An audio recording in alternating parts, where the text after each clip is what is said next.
Alright, so I'm here again, and this video was not planned because I think I found something interesting to show you. As I've said in the last video, and if you didn't saw it, consider to watch it. I'm trying to, fight against the Qualcomm security stuff, and yeah, I'm trying to achieve some code execution and stuff. I'm following some tips that Bjorn Keller gave me around the Qualcomm related stuff, the security measures and all that kind of stuff. So what I found, you can check in this in the title of this video. So what's my my context? So I was doing some tests in this bad guy that is the PEPO Lite, aka Daisy, and it has a Qualcomm chipset.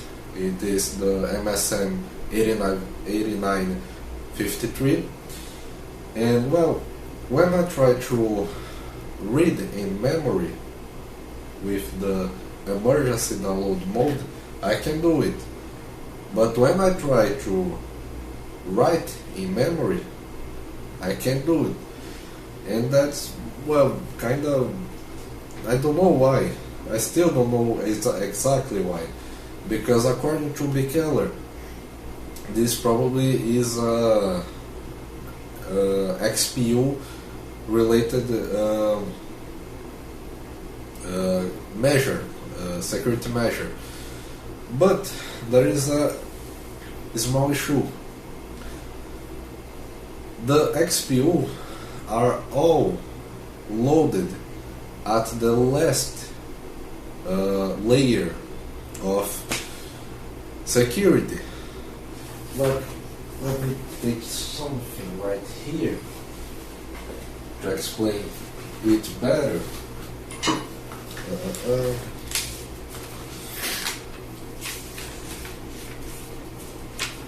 This.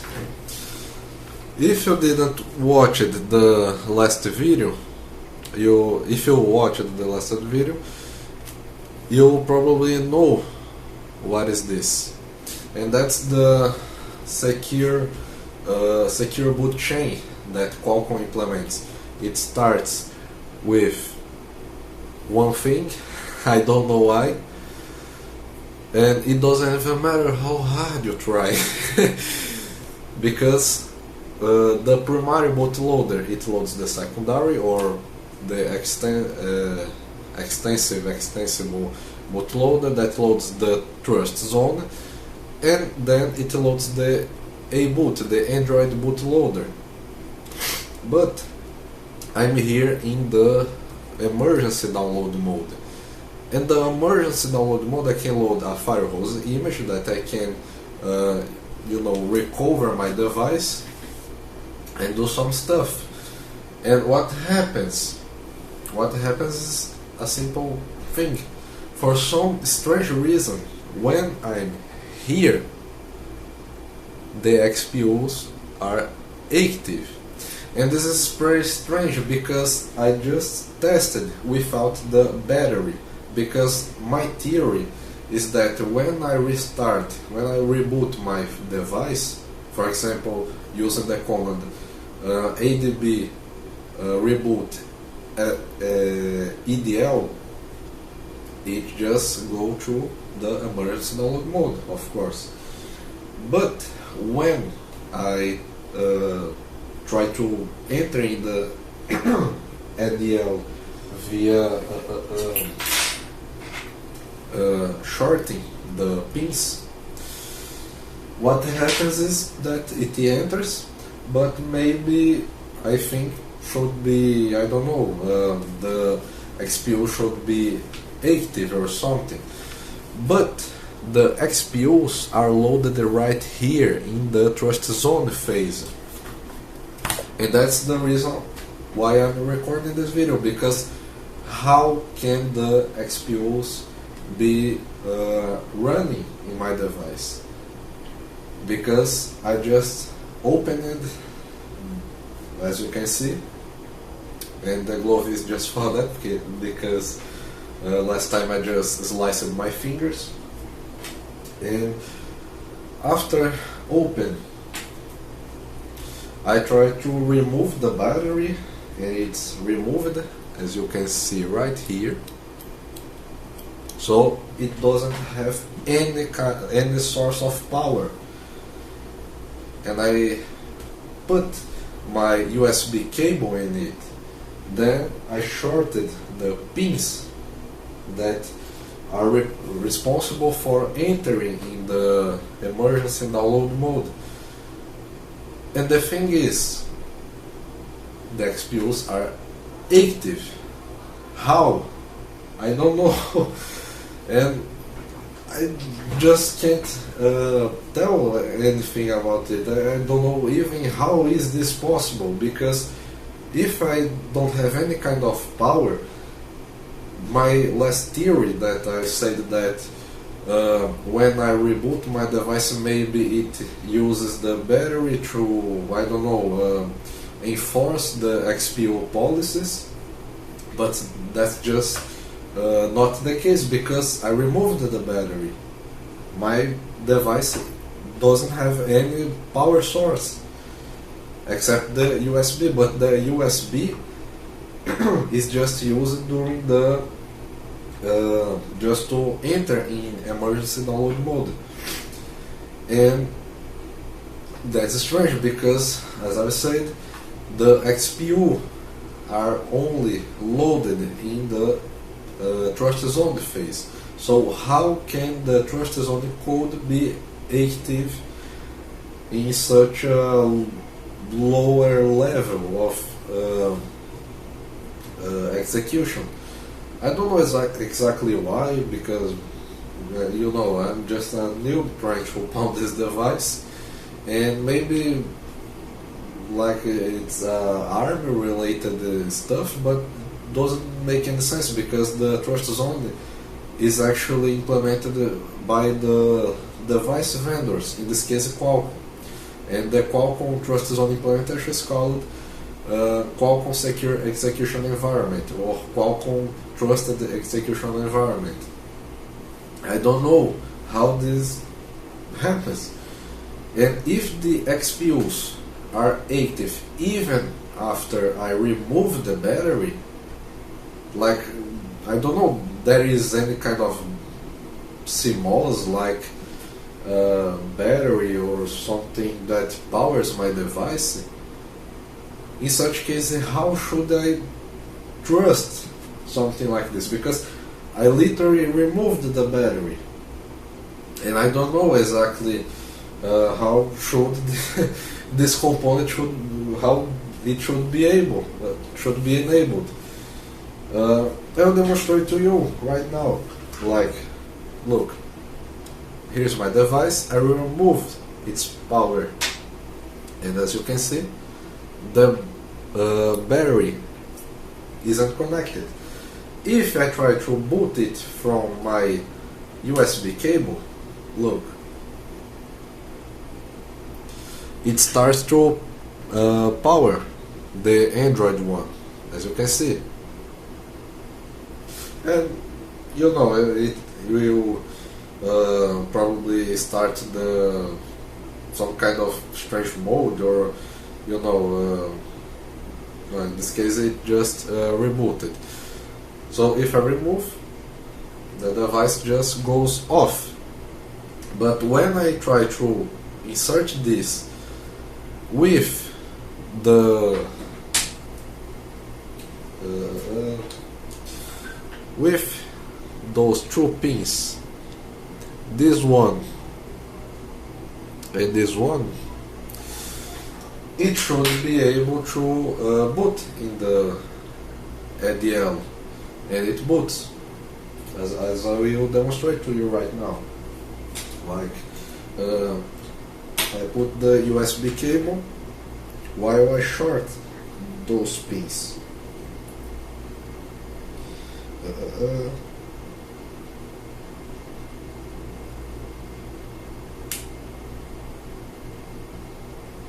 Alright. Look, even my PC just recognize it. So it isn't powered on, but it's in the ADL. So I'll put it right here so maybe you can see what's happening. So let me see if I can zoom for you guys. Oops. Hope you can read, but that's the thing. Like, I'm sorry because I'm kind of sick, but when I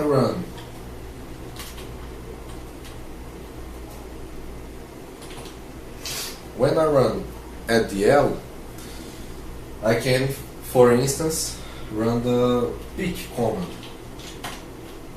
For instance, in this address, and when I enter,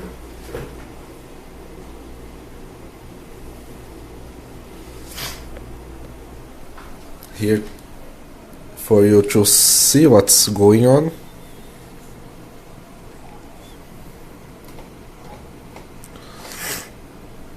Like, I'm trying to read this address and 4 bytes of it, and as you can see, I've read these bytes. But when I try to poke some bytes in this place right here, I will try to write those bytes. So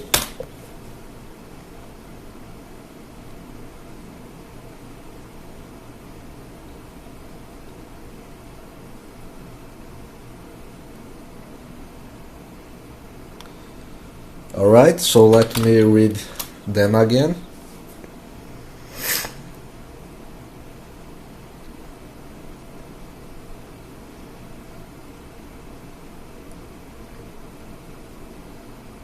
Here, the bytes are zeros now. And that's such a strange behavior because, as I said, this should not be possible because those zeros are just XPO behavior. Like, my device is protected through some memory writing, but this region is write. I have write permissions in this memory region, and I just powered my device right now. So I don't know exactly what this means. I don't know even if more code is running. So this video is just to give you this update, because I don't know why is this happening. I don't know if there is more code running. I don't know what can be the responsible for this behavior, because like doesn't make any sense. And if that's a backdoor or something, I will not be surprised, because the Qualcomm implementation of the trust zone, the QSEE or QTEE, are just there's no documentation around it. So maybe some kind of strange behavior. And imagine if your device is powered off and the battery is not here, like in such case, imagine if even the battery is off the phone and it's powered off, your device is actually being active, is actually powered on in some strange way. I don't know if that's true, but it's kind of weird. And it's funny because tomorrow I will present a presentation related to Minix operating system. And the Minix operating system, what I will talk about is just about the Minix inside the Intel processors, like the backdooring and this related stuff. Maybe that's the case. I don't know. I really don't know. And yeah, if you have some insight or suggestion or even a bypass or some kind of explanation, because I have no idea why this happens, because the device is powered off, how the XPUs are active, and probably the primary bootloader doesn't have any kind of XPU related stuff, because the XPU should be just at the trust zone level. The trust zone, and it's higher levels of the secure boot chain. And that's it, I think. Hope you have hope you like it, and hope this can be useful, because that reminds me about the Snowden's words that suggested stuff like removing the microphone, removing the sensors, the camera, and all the related stuff around the phones. Maybe that's such a case, such a I don't know, I really don't know what's going on. But that's it. I hope you guys find this update useful. Leave a comment and suggestion and stuff, and don't forget to watch the last two videos, because I explain what I'm doing and you can see a better explanation around this stuff. And check the description and the comments for the Telegram channel, because I will post everything around this work in it. Right? Peace, and see you in the next video.